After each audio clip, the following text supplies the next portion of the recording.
The stars shone brightly against the dark void of space.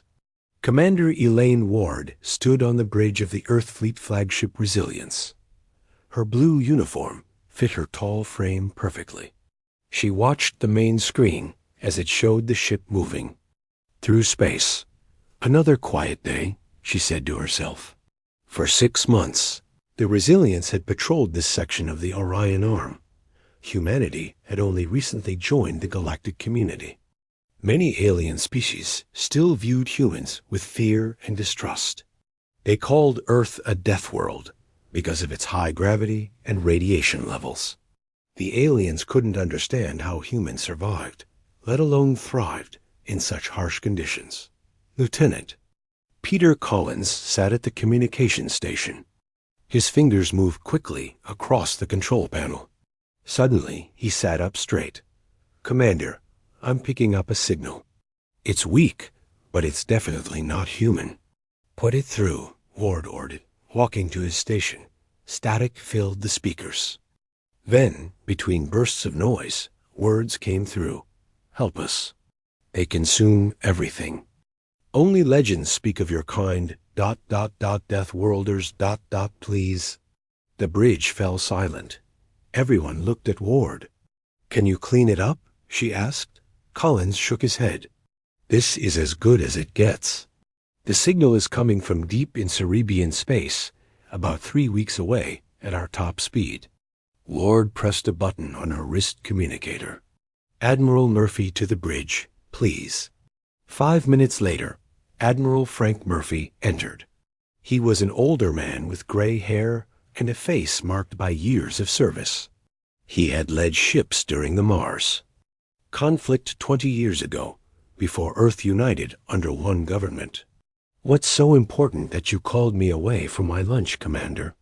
He asked, but his eyes showed he already knew something was wrong. Ward nodded to Collins, who played the message again. The Admiral's face grew serious as he listened. The Cerebians, Murphy said after the message ended, peaceful species. They've been around for thousands of years before we even left Earth. Their bodies are almost crystalline, evolved in low-gravity environments. They're asking for our help, Ward pointed out. Murphy nodded slowly. Yes, they are. And they specifically mentioned Deathworlders. They're calling for humans. He turned to another officer. Lieutenant Red, contact Earth Central Command. We need to inform them of this situation immediately.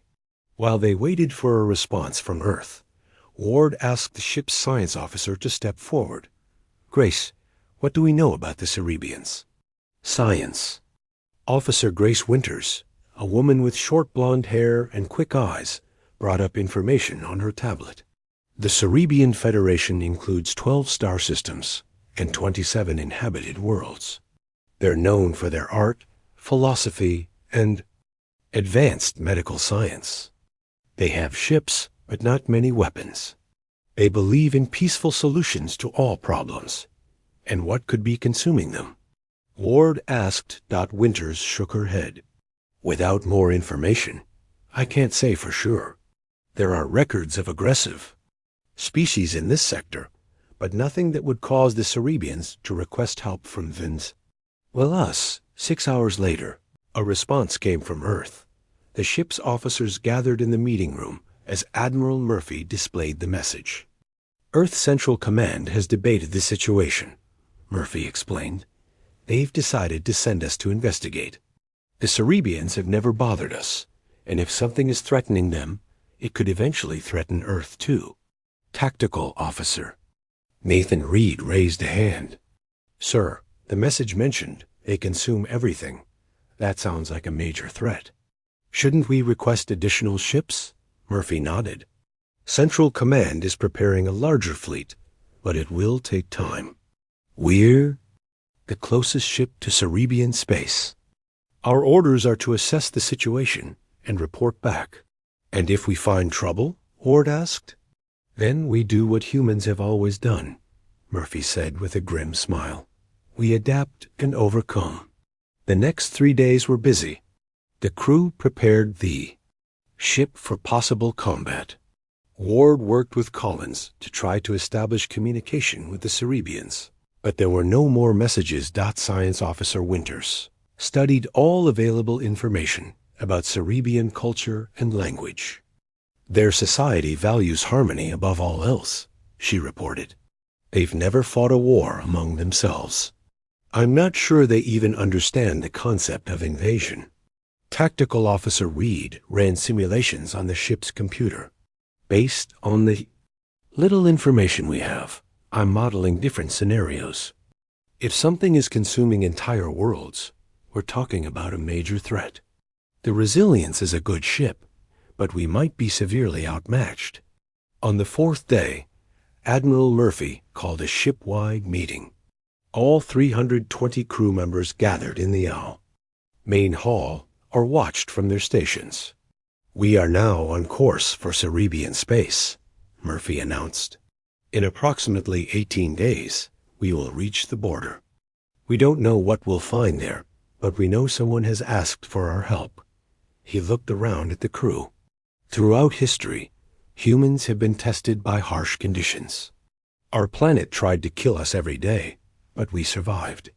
We adapted. We grew stronger. The rest of the galaxy calls us Deathworlders, like it's something to be ashamed of. But our strength, our resilience, our determination to survive, these are gifts. The Admiral's voice grew stronger. If the Cerebians need those gifts now, we will share them. Earth Central Command has authorized us to render all possible assistance. If necessary, we will fight. We will show the galaxy what humans can do when called upon. A cheer went up from the crew. Ward watched their faces, saw their determination. They had trained for this, prepared for this moment when humanity would prove its worth to the galactic community. Later, on the bridge, Ward stood beside Admiral Murphy as they looked at the stars on the main screen. "Do you think we're ready for this?" she asked quietly. Murphy considered the question. "Honestly, I don't know. But I do know this: whatever is out there consuming worlds hasn't met humans yet, and that might make all the difference." Ward nodded and turned her attention back to the screen. The Resilience continued its journey toward Cerebian space, carrying with it humanity's answer to a distant cry for help. The Resilience dropped out of faster-than-light travel at the edge of the Cerebian system. 6 other human warships followed close behind. The main screen on the bridge showed a terrible sight. Broken ships and debris floated everywhere. The outer planets had deep scars on their surfaces. "My God," whispered Commander Elaine Ward as she stood next to Admiral Murphy. "What could do this?" Lieutenant Peter Collins worked at his station. "I'm picking up weak signals from the 4th planet. It's Asteria 9, one of the border colonies." "Any sign of the attackers?" asked Admiral Murphy. Tactical Officer Nathan Reed shook his head. "Nothing on our scans, sir. Whatever did this appears to be gone now." Admiral Murphy straightened his uniform. "Commander Ward, prepare a landing party. Take medical teams. Find survivors and get information." Ward nodded. "Yes, sir." 2 hours later, 3 shuttlecraft left the Resilience and headed for Asteria 9. Ward led the first shuttle, with Science Officer Grace Winters and Fleet Surgeon Linda Morris beside her. As they entered the planet's atmosphere, they saw the destruction clearly. Cities lay in ruins. Huge cracks split the ground. Fires still burned in some areas. The shuttles landed near what appeared to be the largest city, or what remained of it. Ward stepped out first, checking her environmental suit. The air was thin but breathable for humans. The gravity was much lighter than Earth's, making her movements feel bouncy. Spread out, Ward ordered the 20 humans who came with her: search for survivors, stay in radio contact. Dr. Morris organized her medical team. Remember, Cerebian physiology is very different from ours. Their bodies are crystalline in structure. Be gentle with any survivors. The teams moved through the ruins. For an hour, They found nothing but destruction. Then a call came over the radio. "Commander, we found something. There's an underground shelter with life signs inside." Ward and her team rushed to the location. A large metal door was hidden under rubble. It took 4 humans to push it open. Even in the low-gravity dot inside, lights flickered. And there, huddled in corners, were the Cerebians. They were tall, thin beings with skin that looked like blue crystal. Their bodies gave off a soft glow. When the humans entered, the Cerebians moved back in fear. One Cerebian stepped forward. It was taller than the others, with deeper blue skin that showed cracks and repairs. "I am Elder Xylos," it said in a musical voice. "Have you come to finish what the Voidborn started?" Ward removed her helmet to show her face.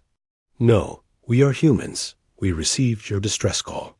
The Cerebian's eyes widened. "Humans? Deathworlders? You came?" Its voice held disbelief. Ambassador Kyle Bennett stepped forward. He had studied alien cultures for years before joining the fleet. "We came to help. Can you tell us what happened here?" The Cerebians whispered among themselves. Elder Xylos seemed shocked. "You are so dense, so strong." The legend spoke truly. It reached out a thin, crystal arm, but stopped before touching Ward. "You evolved on a high-gravity world with radiation. Your bodies are like living metal to us." Dr. Morris approached with her medical team. "We have supplies and medicine. Will you allow us to help your injured?" Slowly, the Cerebians relaxed. As the medical teams worked, Elder Xylos told their story to Ward and Bennett. "The Voidborn came 3 cycles ago. They are not like you or US. They are many bodies with one mind. They consume everything plants, animals, even the minerals in the ground. They absorb knowledge and adapt quickly. We had no defense against them." "How many of you survived?" asked Ward. "Here? Perhaps 400. On the whole planet? Maybe a few thousand. We hid underground. The Voidborn took what they wanted and moved on to our inner worlds." Security Chief Stephen Carter had been searching the ruins near the shelter. He returned holding something strange. It looked like a small black pod with thin tendrils coming out of it. "Found this in the wreckage," he said. "It's still active, giving off faint signals." Science Officer Winters scanned it with her equipment. "It's biological, not mechanical. Some kind of communication device, I think." Elder Xylos backed away. "Spore, destroy it. It watches for the Voidborn. It tells them where to find food." Carter quickly placed the spore in a containment box. "I'll take it back to the ship for analysis." Over the next day, more survivors were found. The human medical teams worked non-stop to help the injured Cerebians. On the second day, Chief Engineer Olivia Johnson made an important discovery. The spore uses specific electromagnetic frequencies to communicate. She explained to Admiral Murphy and Commander Ward on the resilience. "It's actually quite simple.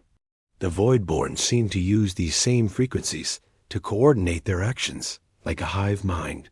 "Could we disrupt those frequencies?" asked Ward. Johnson nodded eagerly. "That's exactly what I was thinking. We could modify our communication arrays to broadcast interference. It might confuse them, maybe even break their connection. Would it harm the Cerebians?" Admiral Murphy asked Science Officer Winters, who had been working with Cerebian scientists, answered, "No. Cerebians communicate through bioluminescence, not electromagnetic signals. They would be immune to the disruption." Admiral Murphy considered. "This information. How soon can you have a working prototype, Johnson? With help from the Cerebian scientists?" 48 hours, sir. Make it 24. I don't think we have much time." He was right. The next morning, long-range sensors detected movement. A massive swarm of organic ships was approaching Asteria 9. They moved like a school of fish, thousands of them flowing together. "That's the Voidborn," Elder Xylos said fearfully when shown the images. "They must have detected your ships. There, coming back." Admiral Murphy called an emergency meeting on the Resilience. "The Voidborn fleet outnumbers us 20-1, he said, looking at the tactical display. "But they're not heading for us. They're moving toward the next Cerebian core. World Proxima Cerebi. Population 3 billion. Commander Ward studied the display. "They don't see us as a threat."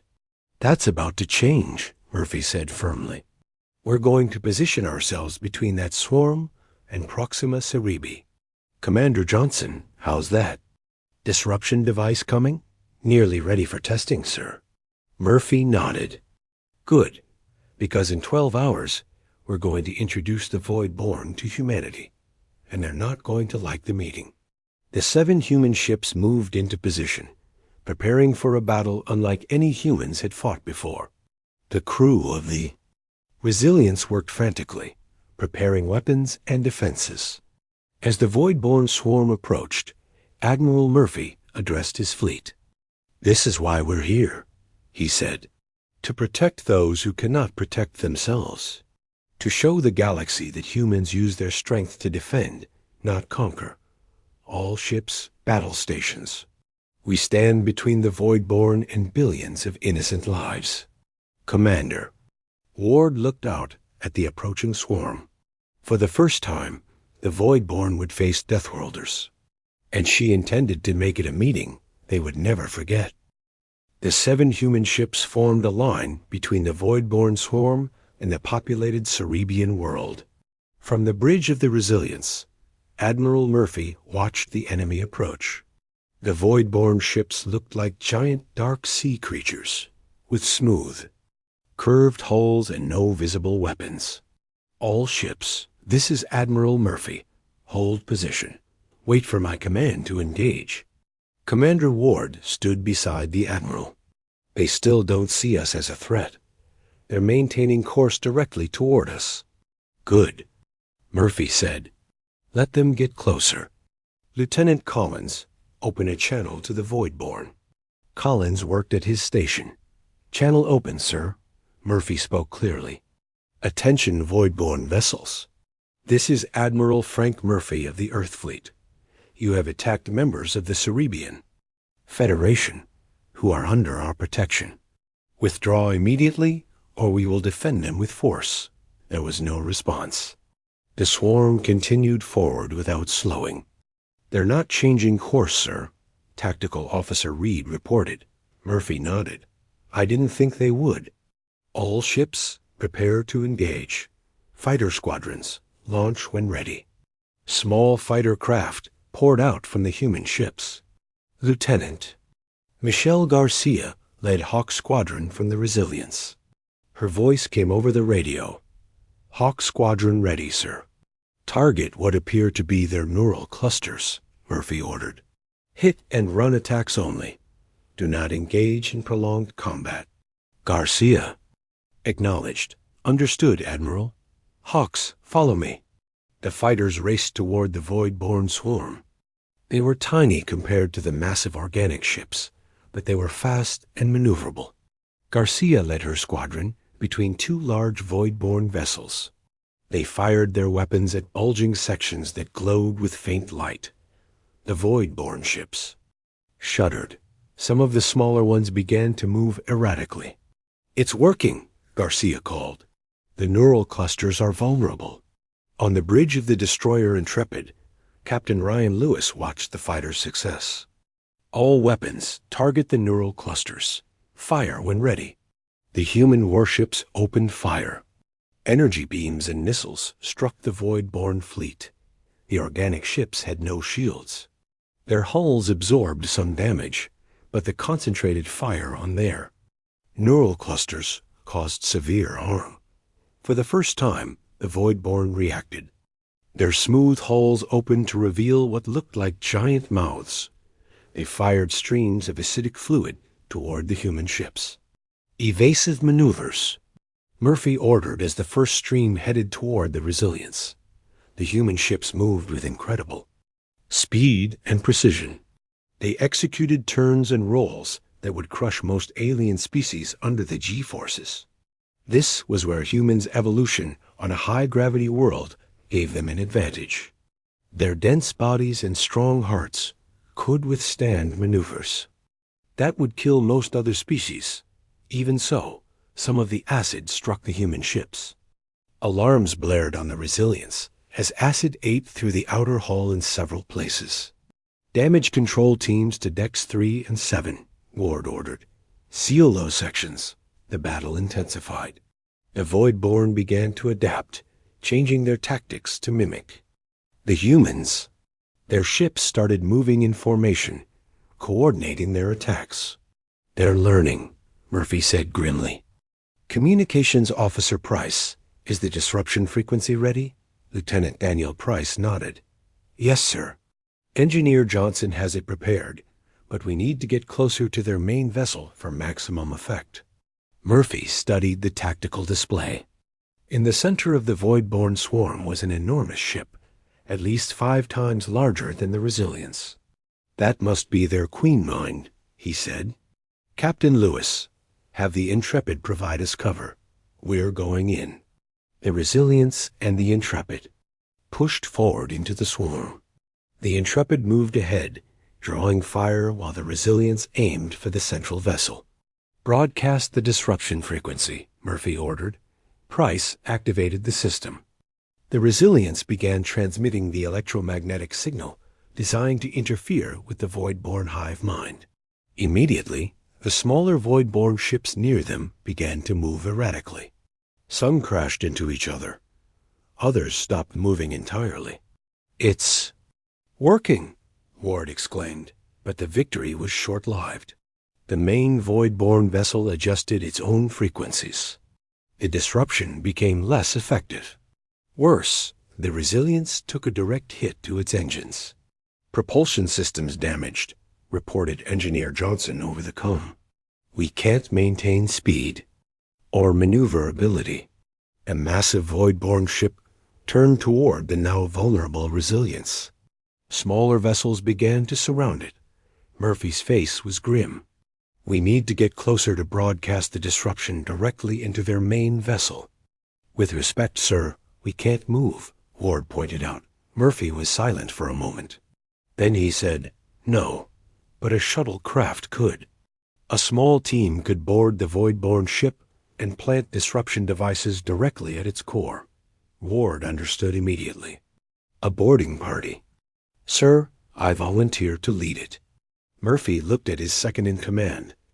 It's likely a one-way trip, Commander. I know, sir. Murphy nodded slowly. Assemble your team. Take Engineer Johnson. She knows the disruption technology best. Within 20 minutes, Ward had gathered a team of 6 volunteers, including Engineer Olivia Johnson. They loaded onto a shuttle craft with the disruption devices. Remember, Johnson said as they prepared to launch, we need to place these at what should be the central nervous system of the ship. The Cerebian scientists helped modify the frequency. It should completely sever the connection between the Queen Mind and the rest of the swarm. Ward nodded. Everyone ready? The team gave solemn nods. They knew the mission's importance and its dangers. The shuttle launched from the Resilience, darting between Voidborn ships. Fighter squadrons provided cover, drawing enemy fire away from the small craft.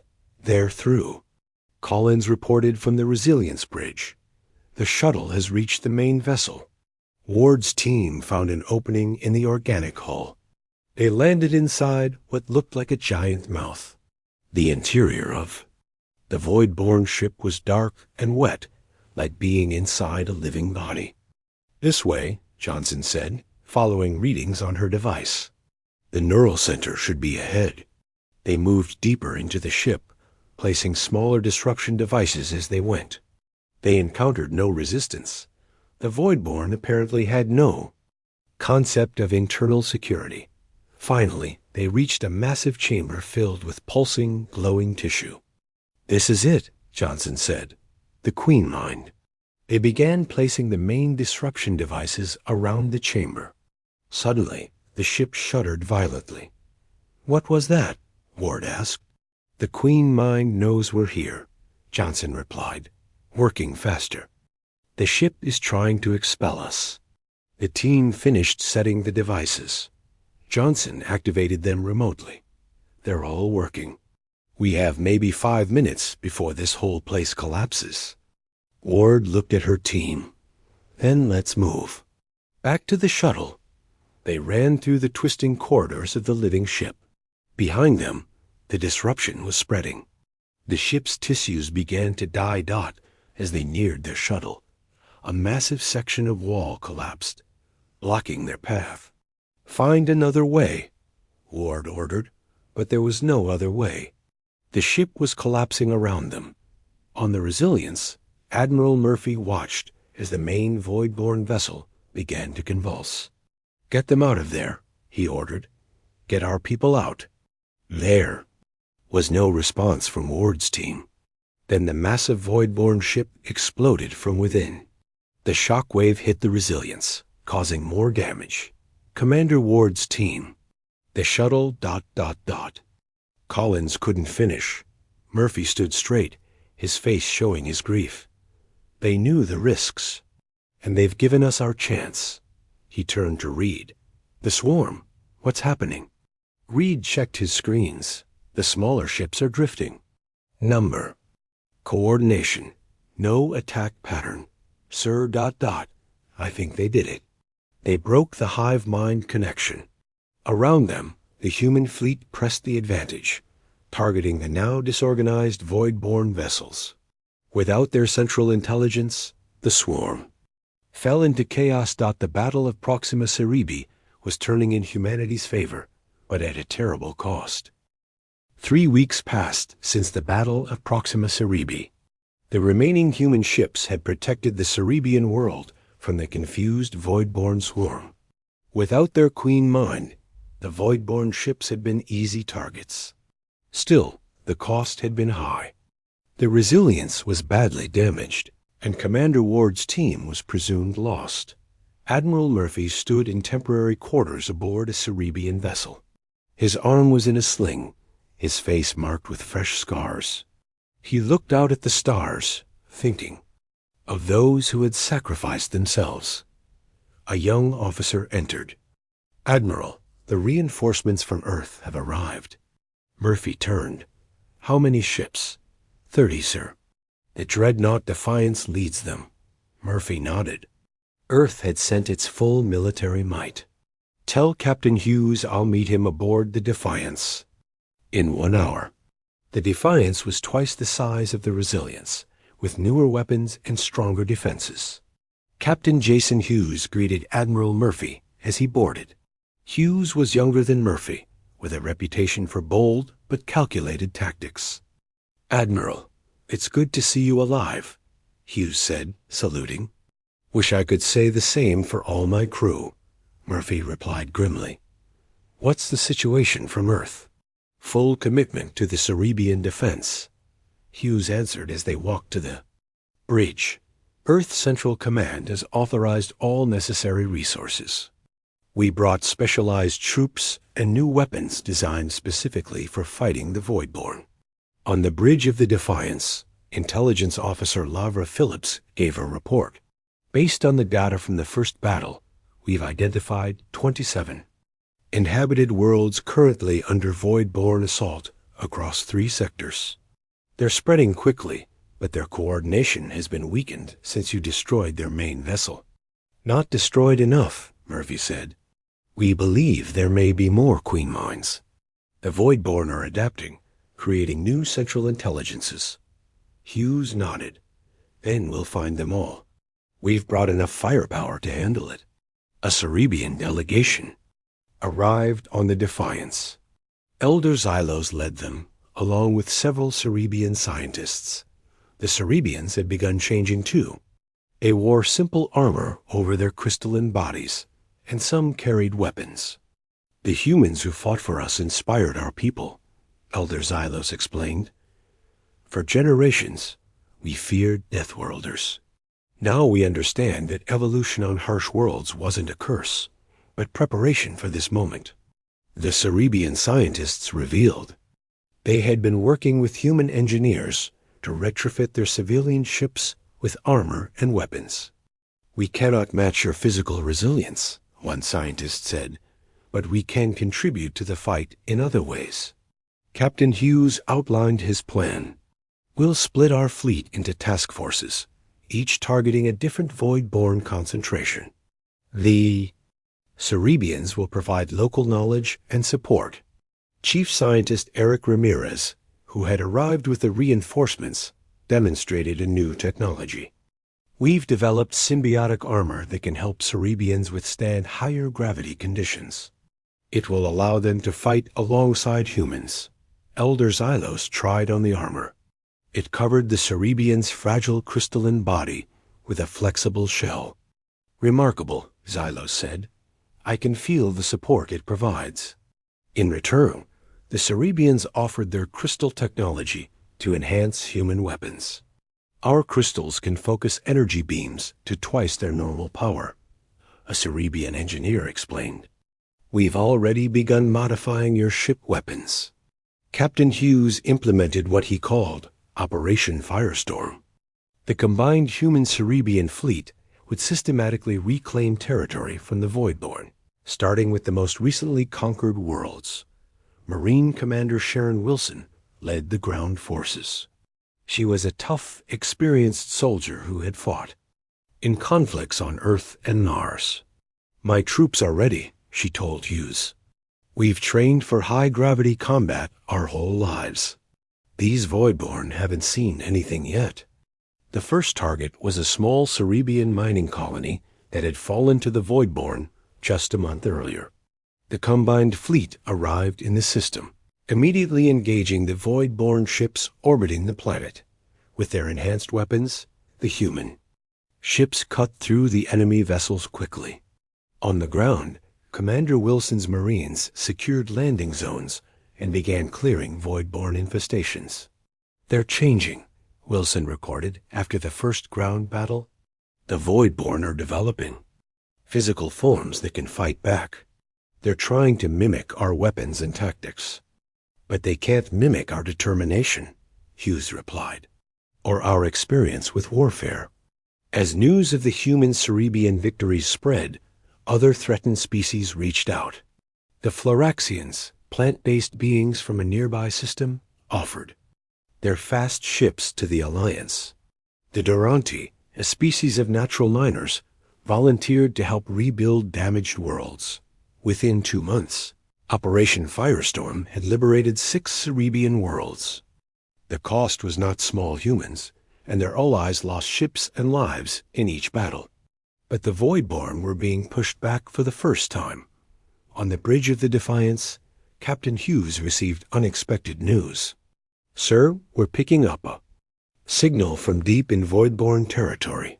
It's from a human shuttle craft." Hughes straightened. "Origin? The Resilience, sir? It's Commander Ward's team."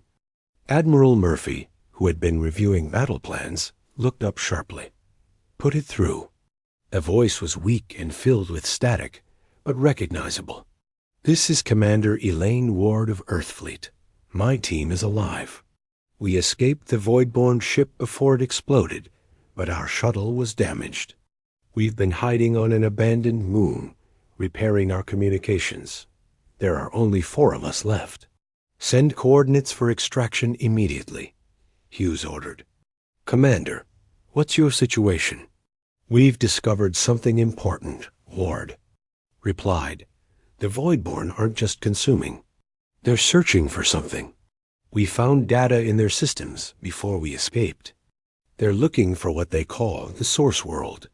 We think it's their point of origin. This information changed everything. If they could find the Voidborn Source World, they might be able to end the threat completely." A rescue mission was quickly organized. Captain Hughes himself led a small, fast team to retrieve Ward and her survivors. When they returned to the Defiance, Ward looked thin and exhausted, but her eyes were still determined. "Engineer Johnson didn't make it," she reported to Admiral Murphy, "but she saved us all. She figured out how to hide our shuttle from the void-born sensors." Ward shared everything they had learned. The void-born had a central intelligence that existed beyond the Queen Mines. It was located at their source world, orbiting a dying star at the edge of the galaxy. "If we can find this world," Ward explained, "we might be able to stop all the void-born at once." The Allies began planning their most ambitious mission yet. They would need to push deep into enemy territory, facing increasingly organized resistance from the void-born. News came that Earth had sent even more ships, other species. Seeing the success of the human-led alliance, joined the fight. What had begun as a response to a distant cry for help had become a galactic effort. "We need to move quickly," Admiral Murphy told the growing Alliance fleet. "The longer we wait, the more the void-born adapt. They're learning from each battle." Captain Hughes nodded. "The next phase of Operation Firestorm begins tomorrow. We'll clear a path to the coordinates Ward discovered." That night, in the medical bay of the Defiance, Elder Xylos visited Ward. The Cerebian placed a crystal sculpture beside her bed. "What is it?" Ward asked. "A memorial," Xylos replied, "for those who sacrificed themselves. In our culture, crystals hold memories. This one will always remember what your people did for ours." Ward touched the crystal gently. "We came because you asked for help. That's what humans do." "No," Xylos said softly. "Many would not have come. Many would have stayed safe in their own territory. You came because you are warriors with hearts of peace. The galaxy will not forget." The next day, the Alliance fleet moved out, beginning their push toward the Voidborn. Source World. The Deathworlders and their allies were taking the fight to the enemy's home. 1 year had passed since the first distress call. The combined fleet now included ships from 12 different species. They had fought their way across 3 sectors of space, pushing the Voidborn back at every turn. Now they approached their final target, the Voidborn source world. Admiral Murphy stood on the bridge of the Defiance. His injuries had healed, and he had returned to active command. Beside him was Commander Elaine Ward, promoted but refusing to take her own ship. "I'll finish what we started," she had told Murphy. The view screen showed their destination, a massive, organic structure orbiting a dying red star. It was unlike anything they had seen before, larger than a small moon, pulsing with energy. "That's it," Ward said quietly. "The source world." Captain Hughes studied the readings. "It's heavily defended. I count at least 300 Voidborn ships in a defensive pattern. And more arriving," added Tactical Officer Reed. "They know. We're coming." The Allied fleet took position just outside the Voidborn sensor range. It was an impressive sight: human dreadnoughts, converted Cerebian crystal ships, fast Floraxian vessels, and ships from other recently liberated worlds. Murphy called a final strategy meeting. Representatives from all allied species gathered in the Defiance's conference room. "This is what we've been fighting for," Murphy told them. One final push to end the Voidborn threat forever. Science Officer Grace Winters presented their plan. "Based on Commander Ward's data and what we've learned in our battles, we believe the entire Voidborn collective is controlled from this structure. If we can destroy it, all Voidborn throughout the galaxy will lose their connection." "How do we get past their defenses?" asked a Floraxian captain, his leaf-like skin rustling as he spoke. Captain Hughes displayed a tactical map. "A direct assault would cost too many lives. Instead, we'll create a diversion. Most of our fleet will engage their defensive line here and here." He pointed to 2 locations. "Meanwhile, the Defiance will lead a small strike team directly to the source world." The plan was risky. The Defiance would carry a special payload, a genetically engineered virus developed by Dr. Eric Ramirez and Cerebian biologists. It was designed to sever the void-born hive connection permanently. The virus won't kill individual void-born, Dr. Ramirez explained, but it will prevent them from forming a collective consciousness. They'll be reduced to simple organisms, no longer a threat to intelligent life. The Allies spent 3 days preparing. Weapons were checked and rechecked. The virus was loaded onto special delivery drones. Final messages were sent to home worlds. On the day of the battle, Admiral Murphy addressed the combined fleet. Today, we fight not just for ourselves, but for all life in this galaxy. The Voidborn consume without thought, without remorse. They take everything and leave nothing. Today, we show them that life fights back. The battle began. The main Allied fleet engaged the Voidborn defenses, drawing their attention and firepower. Ships from both sides were destroyed in the initial exchange. The space around the dying star filled with weapons fire and debris. Meanwhile, the Defiance and 5 smaller ships slipped around the main battle. They accelerated toward the source world, using the star's radiation to mask their approach. "They've spotted us," Hughes reported as Voidborn ships broke off to intercept them. "All ships, evasive maneuvers," Murphy ordered. "Keep them off the Defiance." The escort ships engaged the pursuers, buying time for the Defiance. 3 were destroyed in fierce fighting, but they succeeded in clearing a path. The Defiance reached the outer layer of the source world. Up close, they could see it was a massive living organism, with layers of tissue and vast openings like mouths. "Find us an entry point," Murphy ordered. Ward pointed to a large opening near the equator. "There, that looks like a main intake valve." The Defiance dove toward the opening, firing weapons to clear smaller void-born defenders. Inside, they found a vast network of tunnels and chambers. "Life signs are off the charts," Winters reported. "This entire structure is alive and conscious." They navigated deeper, following energy readings toward the core. Suddenly, their systems flickered. "The Voidborn are trying to communicate," Communications Officer Price said with surprise. "Put it through," Murphy ordered. Strange patterns appeared on the screen, then resolved into a rough approximation of human language. "WHY fight? All life becomes one with US. All knowledge preserved." Science Officer Winters worked quickly to translate the response. "You consume without consent. You destroy individuality. We choose to remain separate." The reply came: "Inefficient, wasteful. Your resistance temporary." Murphy looked at his crew. "They don't understand. They can't understand. To them, all life is just resources." He turned to Hughes. "Take us to the core. It's time to end this." The Defiance pushed forward, taking damage as the source worlds. Internal defenses activated. Sections of the ship were breached, and crew members fought to contain the damage. "We're approaching the central chamber," Hughes reported. "But the ship can't take much more of this." Murphy made his decision. "Prepare the virus delivery drones. Captain, get us as close as you can, then be ready to withdraw immediately." The Defiance entered a massive chamber at the heart of the source world. Here, pulsing tissues glowed with intense energy. This was the true mind of the Voidborn Collective. "Launch the drones," Murphy ordered.